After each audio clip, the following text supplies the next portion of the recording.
حضرت کعب بن مالک رضی اللہ تعالی عنہ بیان کرتے ہیں کہ نبی اکرم صلی اللہ علیہ وسلم کے زمانے میں ابو حدرد کے بیٹے سے قرض کا مطالبہ مسجد میں کیا اور ان کی آوازیں بلند ہوئی، یہاں تک کہ حضور کریم صلی اللہ علیہ وسلم نے گھر میں ان کی آوازوں کو سنا۔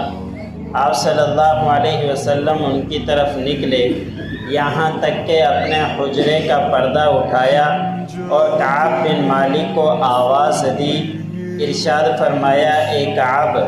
اس نے جواب دیا کہ اے اللہ کے رسول صلی اللہ علیہ وسلم میں حاضر ہوں۔ آپ صلی اللہ علیہ وسلم نے اپنے ہاتھ سے اشارہ کیا کہ اپنے قرض میں سے آدھا کم کر دو۔ حضرت کعب رضی اللہ تعالی عنہ نے عرض کیا کہ اے اللہ کے رسول صلی اللہ علیہ وسلم، بے شک میں نے ایسا یعنی آدھا قرضہ کم کر دیا۔ پھر آپ صلی اللہ علیہ وسلم نے مقروض سے فرمایا، اٹھو اور اس کا آدھا قرض ادا کر دو۔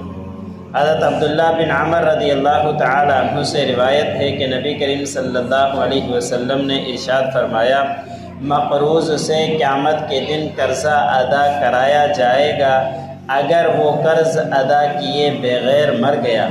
ان میں سے کچھ ایسی باتیں ہیں جس کی وجہ سے قرض لیا، ان کا قرض قیامت کے دن اللہ تعالیٰ خود عطا فرمائے گا۔ انسان کے پاس کوئی مسلمان فوت ہو جائے اور اس کے پاس کفن و دفن کے لیے خرچہ نہ ہو سوائے قرض کے، وہ مرد جو بے نکاح رہنے میں اللہ تعالیٰ سے ڈرے اور اپنے دینی خدشے کے پیش نظر قرض لے کر نکاح کر لے، اس کے بھی اللہ رب العزت قیامت کے دن قرض کی ادائیگی کریں گے۔ اللہ عمل کریں۔